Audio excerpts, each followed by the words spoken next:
தம்பி ஐயா என்ன காலமாக செல்ல நோண்டிட்டு இருக்க? அவன் ஃபோன் பண்ணாலே எனக்கு அவ்வளோ கடுப்பு இதான் சொல்லக்கூடாது, எனக்கு வாயில வேற வருது. யாரு? அவன் தான் அந்த பாலா. என்ன மறுபடியும் வரானே ஏதோ? அவன் ஐயோ அவன் எனக்கு நான் என்ன சொல்லணுன்னே தெரியல. அவன் காசு வாங்கிட்டு போனான், வாங்கிட்டு என்ன நான் அவனுக்கு எனக்கு பிரச்சனை இல்லையா? உண்மையில அவனுக்கு வம்புழுக்கிற மாதிரி தான் எனக்கு வர்றான். என்னையா இது? அவன் சேர்ந்துருக்க இடம் அப்படி கவனிப்ப இடம், அதனால அப்படிதான் வருவான். அவன் என்னமோ செஞ்சிருப்பான். நான் அதுக்கு என்ன ஆளு? அவன் எது செஞ்சாலும் இவன் சொல்லியிருப்பானா இவன் சொல்லியிருப்பானா என்ன நான் சொல்றதுக்கு என்ன அவனுக்கு? அவன் அவன் அன்னைக்கே தான் உங்களுக்கு முன்னாடி முடிச்சிட்டான் இல்லையா? நீ என்ன பேசிட்டு போ, சண்டை வரவன் கோவம் சொல்லுங்களா? திருப்பி அவன் எப்போ பார்த்தாலும் அவன் தான் சொல்லியிருப்பான். அவன் தான் நான் சொல்றதுக்கு ஆள் இல்லையா? அவன் தானே காசை வாங்கினான். அது அவட காசு நானே வாங்கினேன். காசுல வாங்கிட்டான். நீங்க அதோட அவனுக்கு சப்போர்ட் பண்ற மாதிரி பேசுறீங்க. காசை வாங்கிட்டானு ஏன்ட்ட 2 லட்சம் சொன்னா அவன் நீ 6 லட்சம் சொன்ன. வாங்கலன்னு எனக்கு தெரியாது. வாங்காம தான் அவன் அவ்வளோ வெள்ளை சட்டையை போட்டு உங்கள்கிட்ட வந்து கையெழுத்து அதுக்குன்னு கேட்டானா? ஆமாம், இப்போ ஒரு மாற்றமாக கேட்டாங்க. காசு வாங்கிட்டானா? ஆனால் ஒரு விஷயம் நம்ம கட்சி உள்ள உறவுகள் பிள்ளைங்களாம் என்கிட்ட சொன்னாங்க, சரி நீங்கள் ஒன்றும் கவலைப்படாதீங்க, நீங்கள் பேசாமல் இருங்க, அவனை வைக்கிற இடத்துல வச்சுக்கலாம். நாங்கள் நான் தான் சொன்னேன் வேண்டாங்க, அவன் தெரியாமல் செய்யலாம். அந்த மாதிரி நம்ம ஆகக்கூடாது. அந்த 2 பிள்ளைங்க அவங்க மனைவியெல்லாம் அருமையானவங்க, அவங்களும் அதை தான் சொன்னாங்க. அதான் நான் பேசாமல் இருக்கேன். அதனால தான் நான் அப்படியே வந்து உங்களை பார்த்துட்டு போகலான்னு பேசாமல் பார்க்கணும். எவன் ஃபோன் பண்ணுறான்? அதான் சுவிட்ச் ஆஃப். அதான் தம்பி, நான் ஒரு விஷயம் சொல்ல சரியா? நம்ம கட்சி வந்து அன்பான கட்சி, சரிங்க, நல்ல ஒரு கட்டமைப்பு, நல்ல ஒரு கொள்கை கோட்பாட்டு போகிற கட்சி. அவன் பேசுகிறாங்க கொஞ்சம் ஒதுக்கிட்டு. ஏன்னா அவங்க இது என்னங்க கூட தப்பான வழியிலே போயிட்டு இருக்கும். ஏதாவது நீ சண்டை கொண்டு இழுத்து ஏதாவது கையில் வைக்கிற வச்சுட்டாங்க, நம்ம ஒதுங்கே போவோம். நம்ம இன்னைக்கு வரைக்கும் ஒதுங்கி தான் பயணம் பண்ணிட்டு இருக்கோம். நம்ம கட்சியில் எவ்வளோ இளைஞர் படுத்துறாங்க, அண்ணன் மேலே வரவங்களுக்கு பயங்கரம் பண்ணிட்டு இருக்காங்க. அதெல்லாம் அண்ணன் பொருட்படுத்தாமல் அவர் கொள்கை கோட்பாட்டை போயிட்டு வரா, அவர் வழியை நம்மளும் பயணம் பண்ணுவோம். ஐயா நீங்க என்ன நினைச்சி என் பையனை தான் சொல்லுவான் பாத்தியா? நம்மளுக்கு கீழே இருக்க பிள்ளைங்களே தான் சொல்றாங்க பாத்தியா?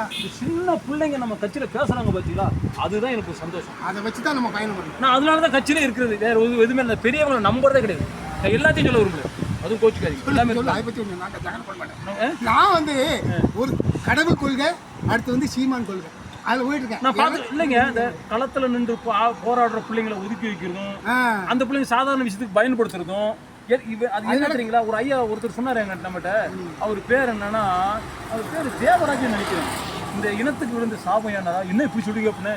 ஆமா, அப்படியே அவர் விளக்கமாவே சொன்னாரு. அது தேவராஜன் அந்த கருமத்து கட்டிக்காரு அல்ல, அவனை சொல்றாரு கருமத்து கட்டிதான் பார்த்துருவாங்க இளைய தமிழ். அவர் சொல்லுவாரு நம்ம கட்சி நமக்கு சொல்லிட்டாரு. அவர் இந்த மாதிரி விஷயம்லாம் பேசும்போது நம்மகிட்ட அப்படியே அழுகிற மாதிரி பேசுவோம். அப்படியே அவர் என்ன சொல்லுவார்? ஆமாம், அது சில விஷயங்கள்லாம் சொல்லும்போது நம்மளுக்கு ஒரு மாதிரி தான். நான் ஒரு நாள் கடையில் உங்கள் கடையில் வச்சு பேசினார். ஃபோன் நம்பர் கொடுத்தீங்களா? அவர் தான் ஃபோன் நம்பர் கொடுத்து பேசினார்ல. பேசும்போது அவர் 50 கேட்டேன். அவர் தான் தேவராஜ். கண்டிப்பாக ஞாபகம் வயசானவர். ஆமாம், இல்லை அதுதான் நானும் சொல்கிறேன். இப்போ எனக்கு என்ன ஆசைன்னா, எவ்வளோதான் இருந்தாலும் அண்ணன் இன்னைக்கு பல விஷயங்கள் இதில் பார்க்கும்போது எனக்கு ஒரே ஒரு விஷயம் தோணுது. சின்ன பிள்ளைங்க உண்மையை ஒத்துமா இருக்காங்க, அந்த பிள்ளைங்களுக்கு நம்ம நஞ்சான விதையை விதைச்சிருக்கிறோம். எனக்கு அதே உங்களையெல்லாம் பார்த்து நான் பேச வேண்டிய காரணம் என்ன, ஏன் இவ்வளோ தொலைதூரம் வந்து பேசுகிறேன்னு சொன்னால் அந்த ஒரு விஷயந்தான். இப்போ நான் எத்தனை பேர்த்து கேட்டிருக்கேன், அந்த பையன் களத்தில் போகிறான்னு நம்ம என்னன்னா உங்களுக்குலாம் தெரியாது.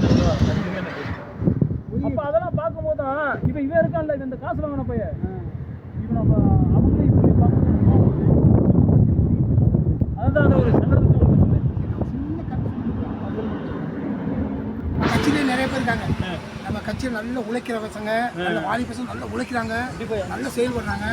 இவங்க உழைக்கவும் மாட்டாங்க, செயல்பட மாட்டாங்க.